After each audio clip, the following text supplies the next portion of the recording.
नमस्कार दोस्तों, स्वागत है आप सभी का हमारे YouTube चैनल ग्रेडियंट एकेडमी में। दोस्तों आज के वीडियो में देखिए डीएलएड का सबसे महत्वपूर्ण ऑब्जेक्टिव प्रश्न।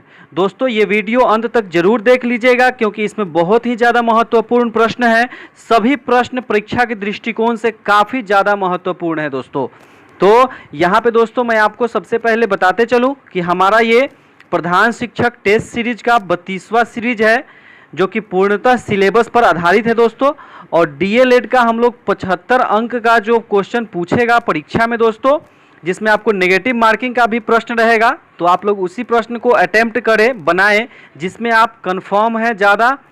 जो अटकलबाजी करेंगे दोस्तों तो नंबर कम हो जाएगा। तो ज़्यादा प्रयास करें कि जिसमें आप कंफर्म है आप उन्हीं उत्तर को रंगे। तो दोस्तों यहाँ पे देखिए आप लोग ये एक्सपर्ट फैकल्टी के द्वारा हमारे पास चुने हुए महत्वपूर्ण प्रश्नों का पीडीएफ भी उपलब्ध है जो डीएलएड बिहार स्पेशल सामान्य अध्ययन के सभी प्रश्नों से संबंधित है दोस्तों। तो यदि आप पीडीएफ मंगाना चाहते हैं तो ये नंबर जो दिया गया है आपके स्क्रीन पे, ये देखिए दिख रहा है आपको, इस नंबर पे 351 का पेमेंट करें और आपकी परीक्षा जब तक नहीं होगी तब तक हम आपको पीडीएफ प्रोवाइड करते रहेंगे दोस्तों। एक बार 351 का पेमेंट करें और परीक्षा के दिन तक तैयारी करते रहें। हमारी टीम के एक्सपर्ट आपको परीक्षा से संबंधित हर तरह की सहायता प्रदान करेंगे दोस्तों, मात्र 351 रुपये में, जो कि फ़ोन पे, पेटीएम या गूगल पे से आप पेमेंट कर सकते हैं दोस्तों। आइए दोस्तों तो हम लोग शुरू करते हैं आज का ये प्रश्न। हमारा सबसे पहला प्रश्न है, यहाँ पे देखिए आपकी स्क्रीन पे, राष्ट्रीय पाठचर्या की रूपरेखा 2005 का उत्तरण निम्न में से किससे हुआ है। ये 4 ऑप्शंस आपकी स्क्रीन पे, एक ऑप्शन ई भी है दोस्तों जो कि बीपीएससी की परीक्षा में अक्सर रहता है, पूछा जाता है। आपकी परीक्षा में भी ये ई ऑप्शन रहने वाला है जिसमें लिखा होता है उपरोक्त में से कोई नहीं, उपरोक्त में से एक से अधिक। तो दोस्तों यदि इसमें से कोई भी उत्तर नहीं होता है या फिर एक से अधिक उत्तर होते हैं तो आप ई ऑप्शन लगा सकते हैं। तो आइए दोस्तों ये पहला प्रश्न है आपके स्क्रीन पे और इसका सही उत्तर होगा ऑप्शन बी, सभ्यता और प्रगति। आइए दोस्तों अब दूसरा प्रश्न हम लोग देख लेते हैं।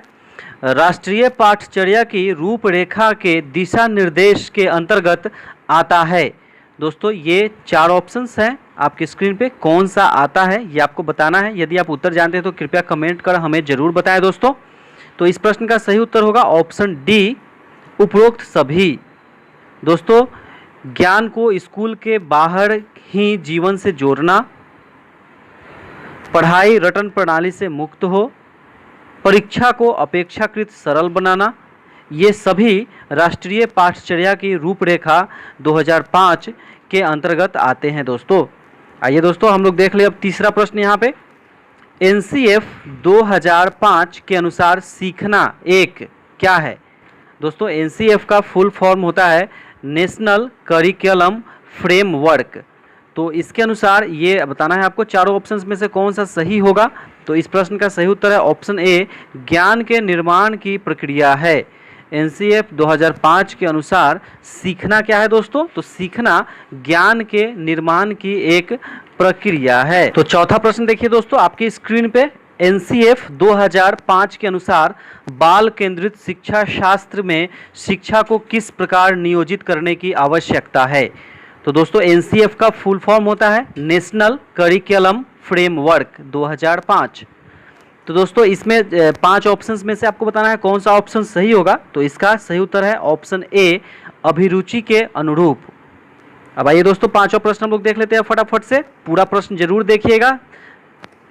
बच्चों की शारीरिक एवं मनोसामाजिक विकास के लिए निम्न में से क्या जरूरी है।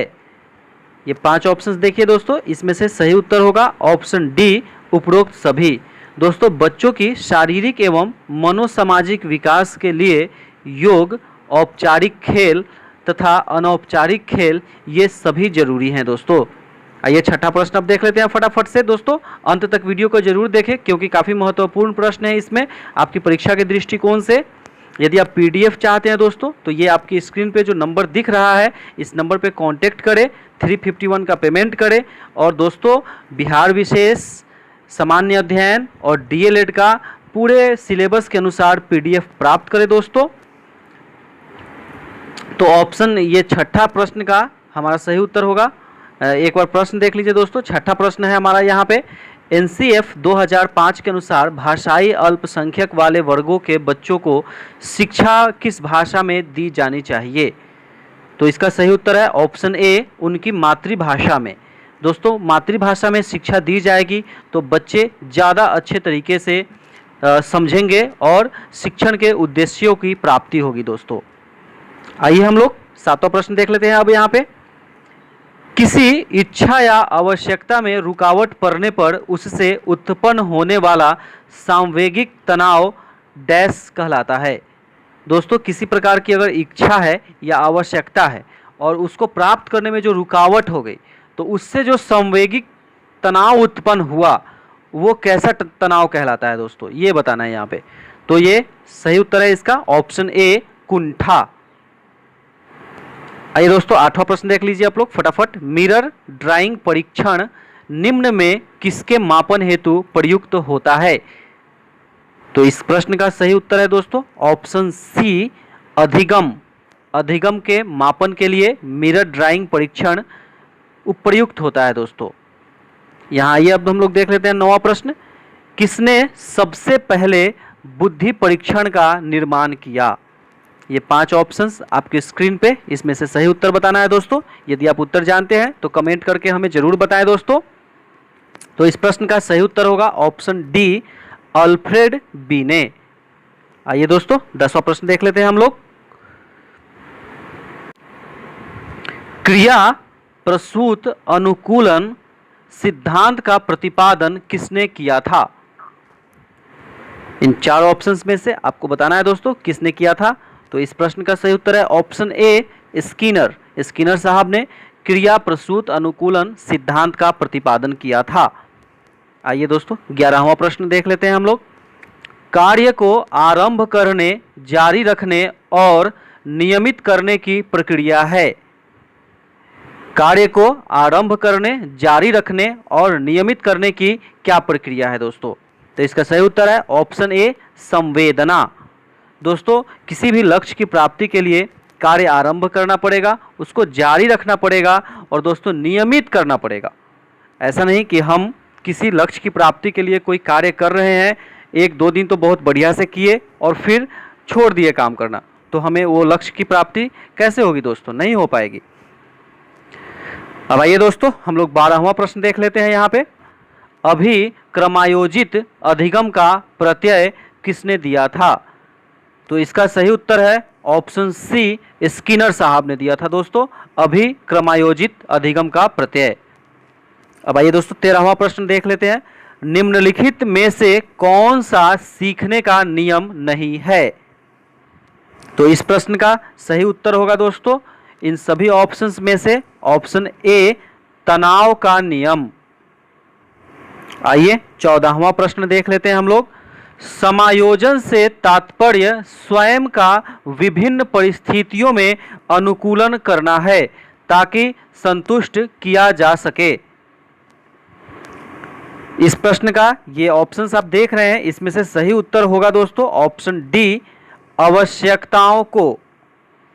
दोस्तों समायोजन से तात्पर्य स्वयं को विभिन्न परिस्थितियों में अनुकूलन करना है दोस्तों। समायोजन का मतलब एक तरीके से अनुकूलन होता है, परिस्थितियां भिन्न भिन्न होंगी, उसमें आपको अनुकूल रहना है, अनुकूलन करना है। तो किसकी प्राप्ति के लिए? तो आवश्यकताओं की प्राप्ति के लिए। अब आइए दोस्तों 15वां प्रश्न देख लेते हैं यहाँ पे। व्यक्तित्व मापन के लिए व्यक्ति की पूर्ण सूचनाएं प्राप्त करने की विधि है। यहाँ पे करने पर है दोस्तों, करने की विधि है।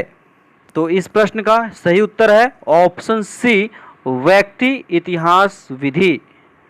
किसी के व्यक्तित्व को मापन करने के लिए दोस्तों व्यक्ति इतिहास विधि का प्रयोग किया जाता है। आइए 16वां प्रश्न देख लेते हैं फटाफट से, कहीं मत जाइएगा, पूरा जरूर देखिए इस वीडियो को। निम्न में से कौन श्रव्य दृश्य सामग्री का उद्देश्य है?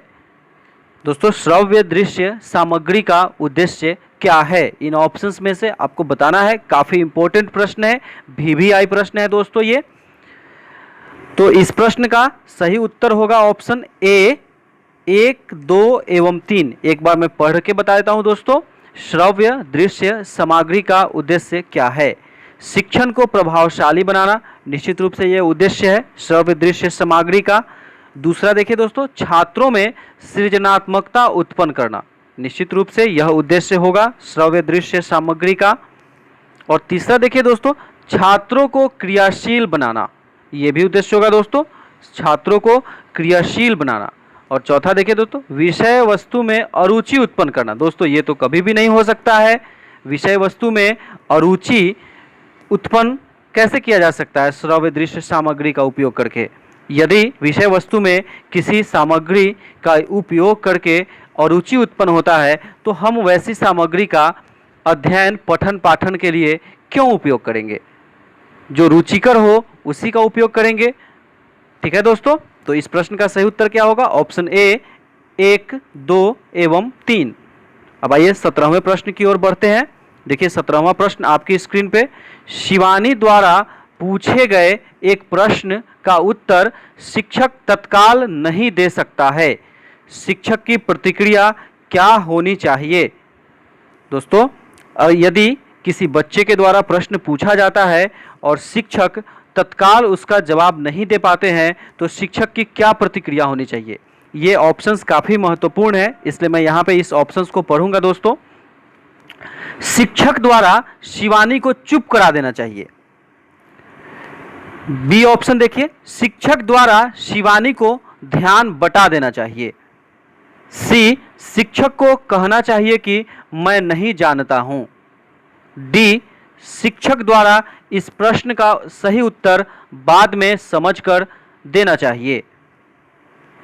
तो दोस्तों इस प्रश्न का सही उत्तर है ऑप्शन डी, क्योंकि यदि शिक्षक किसी प्रश्न का उत्तर नहीं जानते हैं तो निश्चित रूप से उनको थोड़ा समय लेना चाहिए और सही उत्तर का पता करना चाहिए, फिर बच्चे को बताना चाहिए। ऐसा नहीं होना चाहिए जैसा कि ये तीनों ऑप्शंस में ऊपर है ए बी सी में, ऐसा नहीं होना चाहिए कि बच्चे को चुप करा दिया जाए, बच्चे का ध्यान किसी दूसरे जगह बटा दिया जाए, या फिर बच्चे को ये कहा जाए कि मैं नहीं जानता हूँ। दोस्तों नहीं जानता हूँ तो इसमें कोई बात नहीं है, आप जानने का प्रयास करें। आप निश्चित रूप से कहीं ना कहीं से किताब से जानने का प्रयास करें उसका उत्तर, और बच्चे को सही उत्तर जरूर बताएं दोस्तों। आइए दोस्तों 18वां प्रश्न की ओर हम लोग बढ़ते हैं। ये हमारा चैनल का नाम है ग्रेडियंट एकेडमी। इसको आप यदि नए हैं इस चैनल पे, पहली बार इस वीडियो को देख रहे हैं तो चैनल को सब्सक्राइब कर लीजिए, ताकि आपको ऐसे महत्वपूर्ण वीडियो और शिक्षा एवं शिक्षक से संबंधित जो खबरें हैं वो आपको मिल सके। और यदि आप PDF चाहते हैं संपूर्ण विषयों का पूरी तैयारी के लिए, अच्छी तैयारी के लिए दोस्तों, तो यहाँ पे ये नंबर दिया जा रहा है, देखिए आपकी स्क्रीन पे 6206466168। इस नंबर पे कांटेक्ट करके आप PDF प्राप्त कर सकते हैं व्हाट्सएप के माध्यम से दोस्तों। आइए 18वां प्रश्न हम लोग देख लेते हैं। यहाँ पे सीखने के स्थानांतरण का सिद्धांत कौन सा है? ये 5 ऑप्शंस इसमें से आपको बताने हैं, तो इसका सही उत्तर होगा दोस्तों ऑप्शन बी, समान तत्वों का सिद्धांत। याद रखिएगा दोस्तों, सीखने के स्थानांतरण का सिद्धांत होता है समान तत्वों का सिद्धांत। आइए 19वां प्रश्न देख लेते हैं। हमारे शरीर में ऊर्जा का मुख्य स्रोत क्या है? काफी महत्वपूर्ण प्रश्न है ये दोस्तों। हमें किस ये ऑप्शंस दिए गए हैं, इन ऑप्शंस में से किससे ऊर्जा की प्राप्ति होती है? तो इस प्रश्न का सही उत्तर है ऑप्शन सी, कार्बोहाइड्रेट। कार्बोहाइड्रेट से हमारे शरीर को ऊर्जा प्राप्त होती है दोस्तों। आइए 20वां प्रश्न देख लेते हैं फटाफट से। स्किनर के द्वारा सीखने से संबंधित दी गई परिभाषा क्या है? ये 5 ऑप्शंस आपकी स्क्रीन पे, आप इस ऑप्शंस को देख लीजिए। यदि इसका उत्तर जानते हैं तो कमेंट कर हमें जरूर बताएं दोस्तों। तो इस प्रश्न का सही उत्तर होगा ऑप्शन बी, सीखना व्यवहार में उत्तरोत्तर सामंजस्य की प्रक्रिया है। आइए 21वां प्रश्न देख लेते हैं फटाफट से। बालक बालिकाओं में भिन्नता का आधार क्या है? ये 5 ऑप्शंस तो इसका सही उत्तर है दोस्तों ऑप्शन सी, लिंग भेद। आइए 22वां प्रश्न देख लेते हैं फटाफट से। चोट लगने पर रक्त को जमाने का कार्य कौन करता है? दोस्तों इस प्रश्न का सही उत्तर होगा ऑप्शन सी, रक्त विषाणु। दोस्तों यदि आप हमारे सभी वीडियोस को नहीं देखे हैं तो कृपया डिस्क्रिप्शन में जाएं, वहां पे प्लेलिस्ट का लिंक दिया जा रहा है, जहां पे आपको सभी प्रधान शिक्षक से संबंधित जितने भी वीडियोस हैं जिसको हमने अपलोड किया है अपने इस YouTube चैनल पे, वे सभी वीडियोस आपको एक ही जगह प्राप्त हो जाएंगे और आप आसानी से सभी वीडियोस को देखकर बेहतर से बेहतर तैयारी कर सकते हैं दोस्तों। अब आइए हम लोग 23वां प्रश्न देख लेते हैं। यहाँ फॉर PDF कॉन्टैक्ट 6206466168, PDF के लिए यहाँ जरूर कॉन्टैक्ट करें दोस्तों। 23वां प्रश्न है, किसी खिलाड़ी में कार्डियोवैस्कुलर फिटनेस सर्वाधिक होता है? किस खिलाड़ी में कार्डियोवैस्कुलर फिटनेस सर्वाधिक होता है दोस्तों? तो ये ऑप्शंस आपके स्क्रीन पे, इसमें सही उत्तर होगा ऑप्शन बी, तैराक। दोस्तों तैराक जो होते हैं उनकी कार्डियोवैस्कुलर फिटनेस सबसे अधिक होती है। तो 23वें प्रश्न का सही उत्तर होगा ऑप्शन बी, तैराक। आइए दोस्तों 24वां प्रश्न देख लेते हैं हम लोग। फेफड़ों की कुल वायु क्षमता क्या होती है? फेफड़े की कुल वायु क्षमता क्या होती है?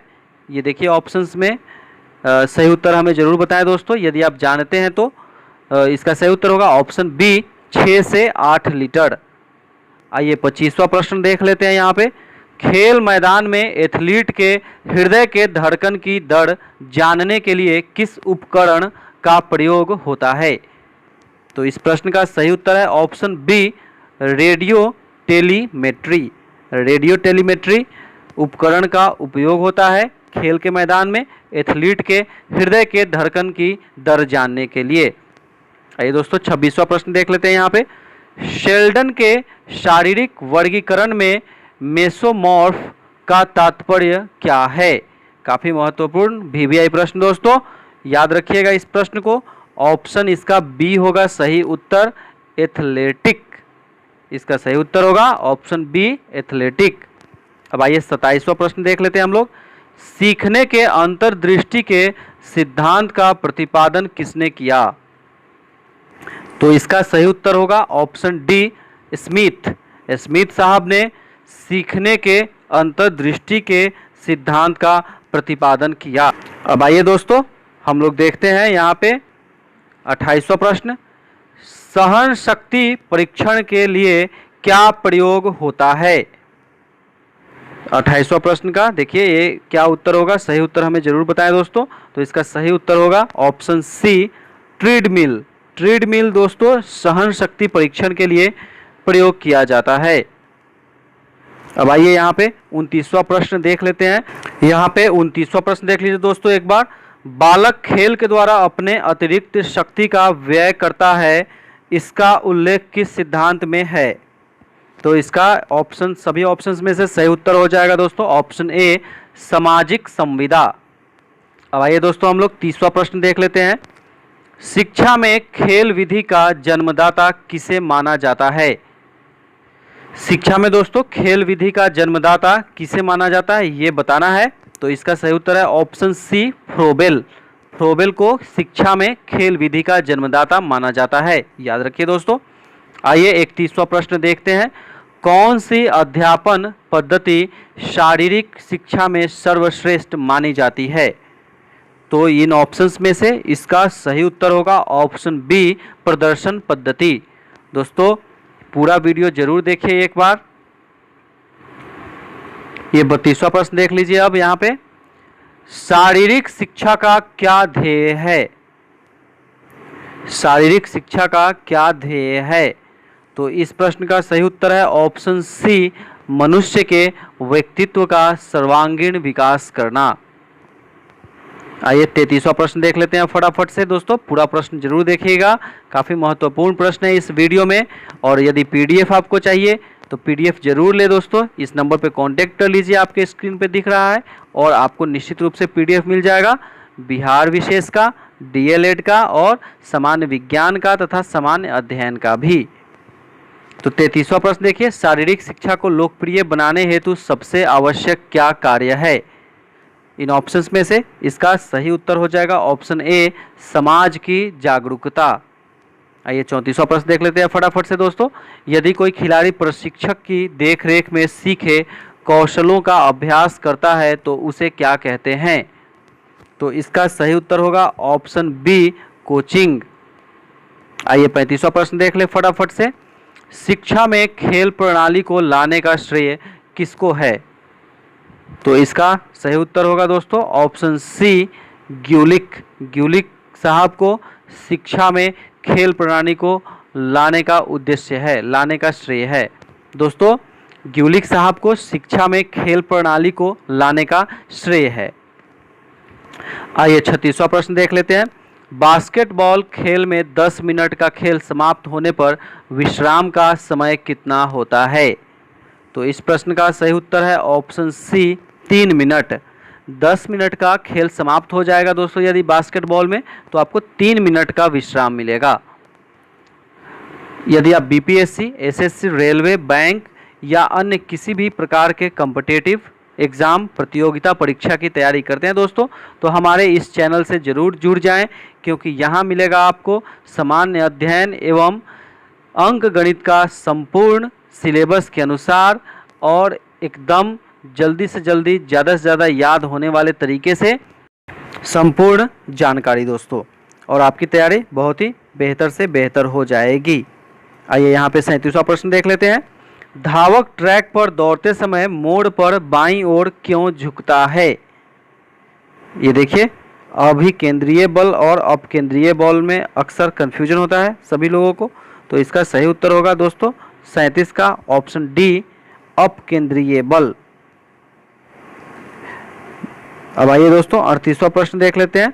शारीरिक शिक्षा का उद्देश्य है शारीरिक विकास, गामक विकास, मानसिक विकास एवं मानवीय संबंधों का विकास करना।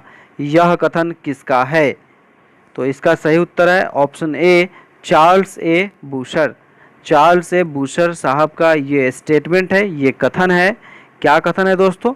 शारीरिक विकास, गामक विकास, मानसिक विकास एवं मानवीय संबंधों का विकास करना। शिक्षा, शारीरिक शिक्षा का यही उद्देश्य है दोस्तों।